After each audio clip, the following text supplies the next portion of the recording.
হিন্দু শাস্ত্রে বেদে গরুর মাংস খাওয়ার কথা বলাই হয়েছে। আর ব্রাহ্মণ্যবাদ হিন্দুদের বুঝিয়ে রেখেছে যে গরুর মাংস খাওয়া যাবে না, গরু নাকি মা। আর গরু কয়েকদিন আগে ভারতে দিল্লি থেকে আসলাম, আসার পরে হঠাৎ করে কেন ইচ্ছে করলো গরুর মাংস খাবো। অবশ্য দিল্লিতেও গরুর মাংস খেয়েছিলাম, দিল্লিতেও বিফ খেয়েছি। তো দিল্লিতে যতগুলো দোকানে বিফ খেয়েছি, গাই বা গরুর মাংস কোনোটাই ছিল না।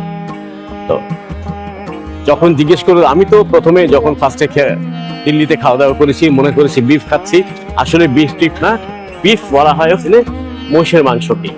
তো পরে বুঝলাম যে এখানে মহিষ কাটা হয়। ওরা বললো যে এখানে মহিষ কাটা হয়, মহিষকে আমরা বিফ বলে বিক্রি করি।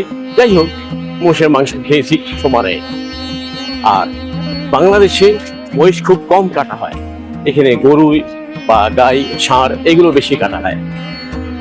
তো আজকে ইচ্ছে করলো হঠাৎ করে গরুর মাংস খাবো, চিন্তা করছি একটু গরুর মাংসের দোকানে যাই।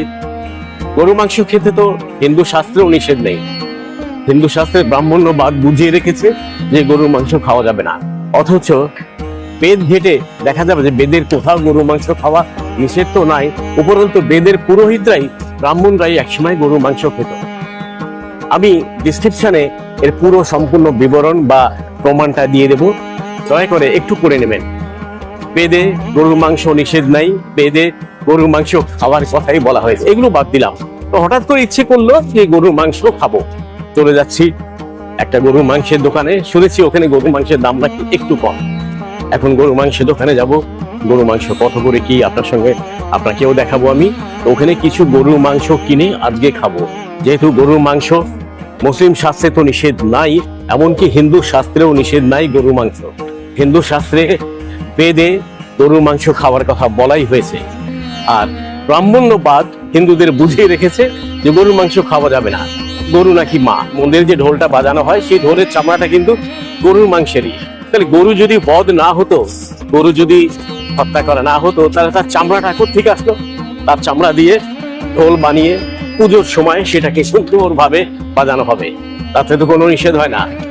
সমস্যাটা জানি কোথায় একটা ব্রাহ্মণ্যবাদের মধ্যে লাগিয়ে রেখেছে। ব্রাহ্মণরা এই ব্রাহ্মণ্যবাদ হিন্দুদের বুঝিয়ে রেখেছে, স্বাভাবিক হিন্দুদের বুঝিয়ে রেখেছে যে তোমরা বেদ পড়ার দরকার নেই, আমি পড়ে বা আমরা পড়ে তোমাদের বলে দেবো, তোমরা এই নিয়ে চলবে। গরুর মাংসের দোকানে যাচ্ছি, আমার সঙ্গেই থাকুন। গরুর মাংসের দোকানে গিয়ে আপনার সঙ্গে আবার কথা হবে।